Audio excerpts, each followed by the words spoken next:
In the name of God, amen. Last year, just after I moved to Staten Island, I went to an interfaith council meeting. It's the kind of meeting where we shared the events that we're doing in our faith communities and talk about ideas and resources that we can all share.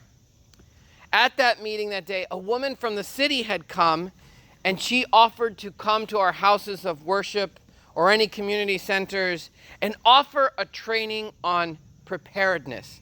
Preparedness of any kind for disasters or emergencies.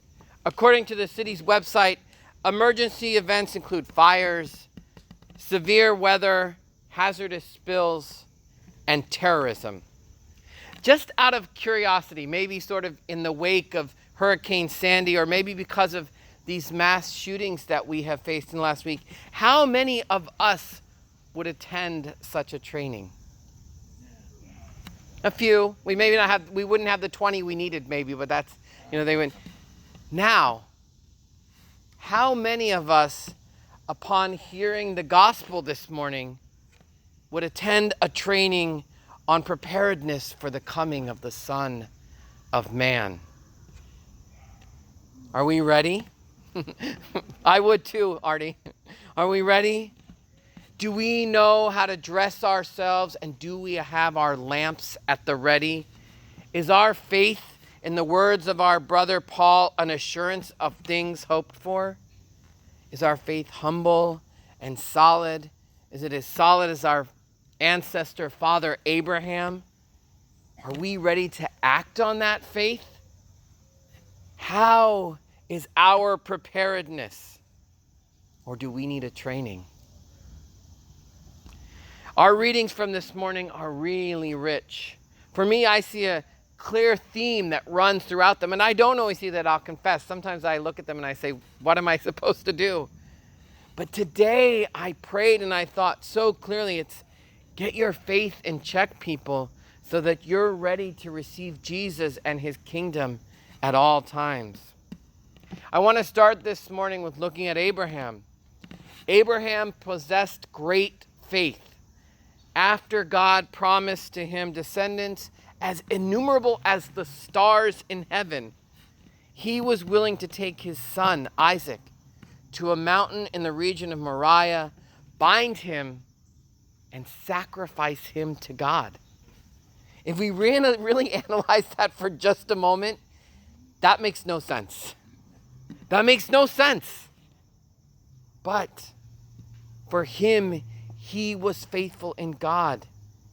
He knew what God had promised him, descendants. Then he tells him, look, take one of the two sons, and the only one of them born to the woman who's your wife, Sarah, who's old now, over 90 years old, who'd been barren before, and go to this mountain. God asks Abraham to go and sacrifice him. And why? Why does he do it? For me, the answer is faith and preparedness. He knew what faith was. He felt assured about those things hoped for, immeasurable blessings, innumerable descendants, the love of God.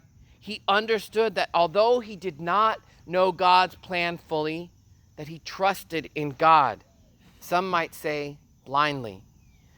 I say he could teach us a course in preparedness for faith just in these acts. Abraham could say, God, did you tell me to do something? Yes.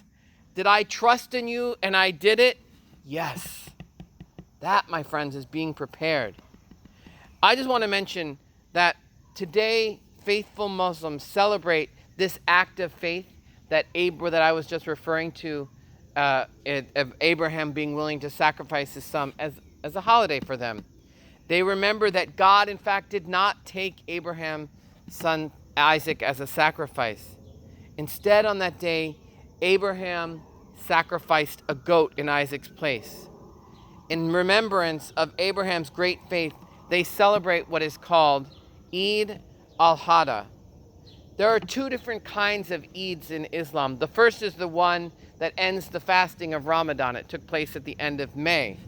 And today's festival commemorates the great faith of Abraham and is called Eid al-Adha.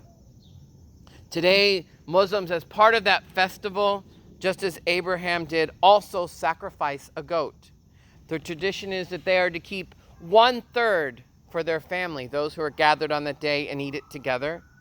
1/3 should be given to a friend or a neighbor, and 1/3 should be given to the poor or needy. Mohsen and his family will celebrate Eid al-Adha today. If you meet or greet a Muslim today, it is a tradition to say to them, Eid Mubarak. So I encourage you as they celebrate Eid Mubarak, which means blessed festival, Eid being festival and Mubarak meaning blessed, that you greet our brothers and sisters in just that way, Eid Mubarak. Abraham's great faith seems worthy of a festival, right? In Paul's letter to the Hebrews, he said, by faith, Abraham obeyed what he was called to set out for a place, and he was to receive an inheritance. And he set out not knowing where he was going. By faith, he stayed for a time in a land he'd been promised, as in a foreign land, living in tents, as did Isaac and Jacob, who were heirs of that same promise. Imagine that, led by God to leave his homeland and everything he knew, and to go and be a foreigner, an outsider in a strange land in another country, so that he could live out God's promise. Chew on that for a moment. How many of us would be willing to drop everything we have and move to a foreign land